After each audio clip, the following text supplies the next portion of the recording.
नमस्कार, मैं आर के पाल आप सभी दर्शकों का स्वागत करता हूं आपके अपने न्यूज़ चैनल शहर का दर्पण में। सभी खबरें विस्तार से।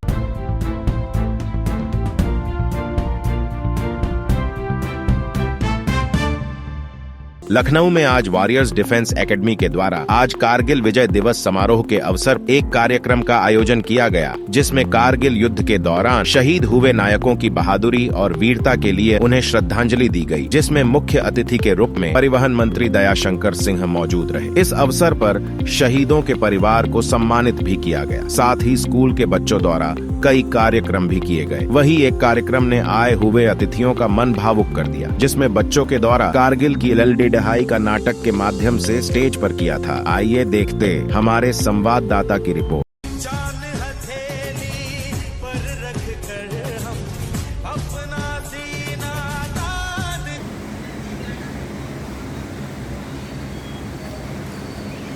ज्योति के कल्याण के लिए, आत्म ज्योति के विकास के लिए मैं तुम्हारा आवाहन करता हूं।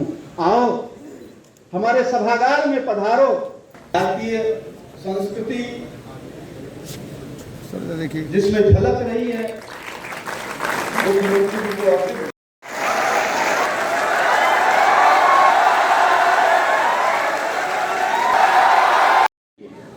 जो सुबह हुई होगी, ये केवल और केवल देश के प्रति समर्पण, आपके प्रति स्नेह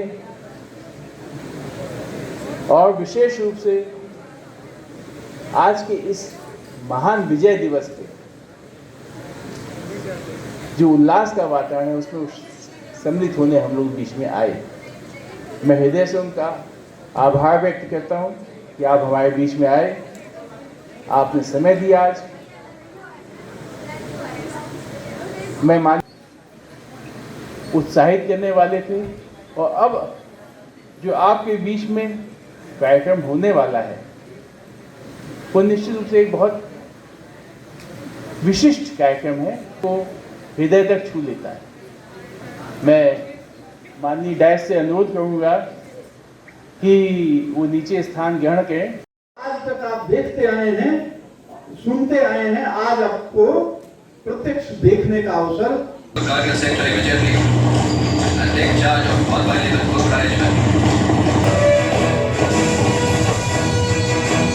श्रीमान 3 ऑफिसर्स, 27 JCOs और 470 सारी दुनिया में मशहूर है। एक मर्तबा हिटलर जैसे सिपाही ने भी कहा था, अगर गुरखाओं की बंदर मुझे मिल जाती है तो मैं सारी दुनिया पे फतेह पा सकता हूं।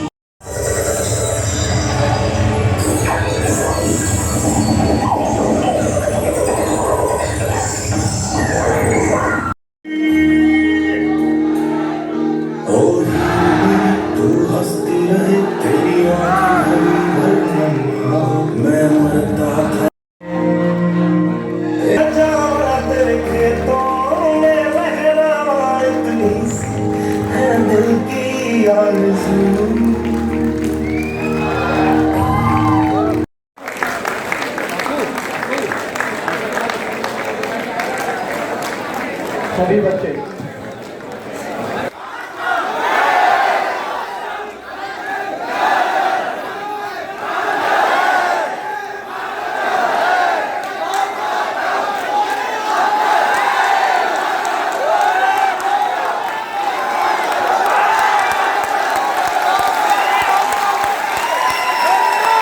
भारत माता की जय।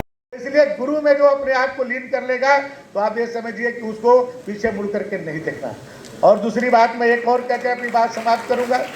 राष्ट्रपति अब्दुल कलाम साहब एक सामान्य परिवार में पैदा हुए थे, मछुआरे परिवार में। उनके पिताजी मछुआरे थे, पढ़ने के संसाधन नहीं थे। स्ट्रीट लाइट पर जो है नीचे बैठ करके शिक्षा ग्रहण करते थे। उस समय डिबरी जलाने तक की उनके पास व्यवस्था नहीं थी, लेकिन उनके मन में कुछ करने की सपना था, और उस सपने के लिए उन्होंने आज देखिए केवल दुनिया के सबसे बड़े वैज्ञानिक ही नहीं हुए, अपने देश के प्रथम नागरिक होने का भी उनको गौरव प्राप्त हुआ। वो अपने किताब में एक लिखे हैं, उन्होंने कहा कि मैं ईश्वर से प्रार्थना करूंगा कि आप जिस लक्ष्य के साथ आप वॉरियर्स डिफेंस एकेडमी से जुड़े हैं उस लक्ष्य को प्राप्त करें। मैं सभी एकेडमी के सभी गुलाब सिंह सहित सभी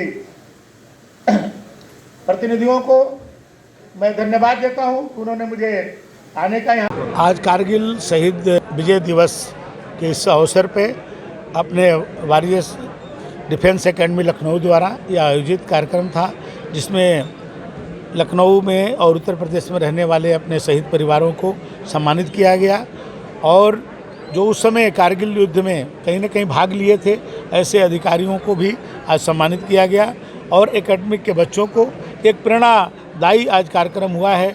जिस तरह से बच्चों ने यहाँ पर अपना परफॉर्मेंस दिया, जैसे ऐसा लग रहा था कि पूरा कारगिल युद्ध को हम लोग सीधे देख रहे हैं हम लोग प्रत्यक्ष रूप से। बहुत मार्मिक प्रस्तुतिकरण बच्चों ने किया और बहुत प्रेरणादायी था।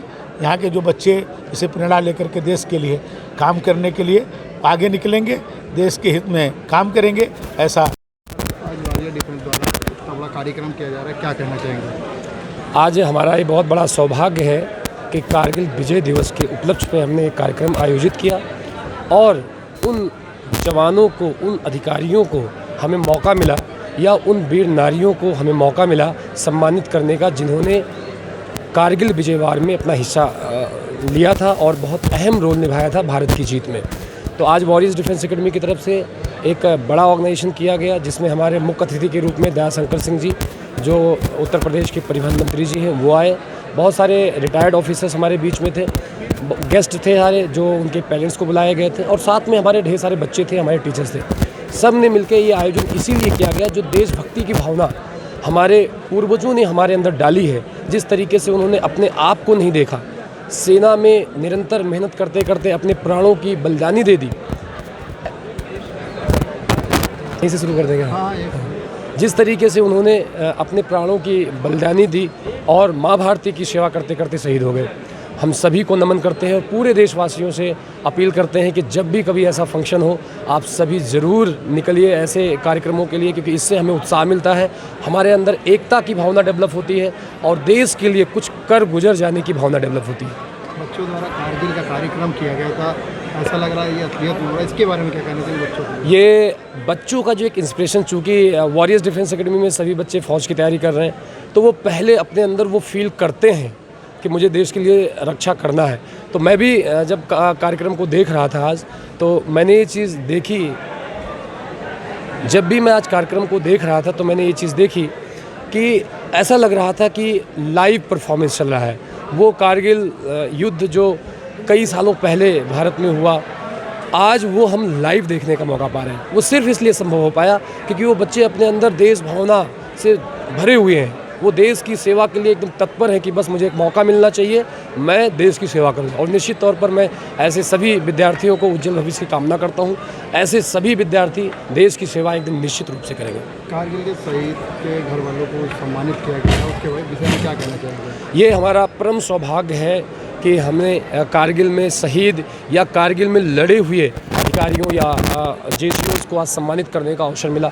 मुझे लगता है ऐसे कदम हर एक भारतीय को सोचना चाहिए, करना चाहिए। जो फीलिंग मुझे एक भारतीय होने के नाते आज आ रही है, वो मैं आपके सामने बयान नहीं कर सकता। और एक युवा हूँ, तो युवा होने के नाते मैं और इस बात को बेहतर तरीके से समझ सकता हूँ कि जब युवा होता है तो देश के लिए क्या कुछ कर गुजरने की भावना रखता है।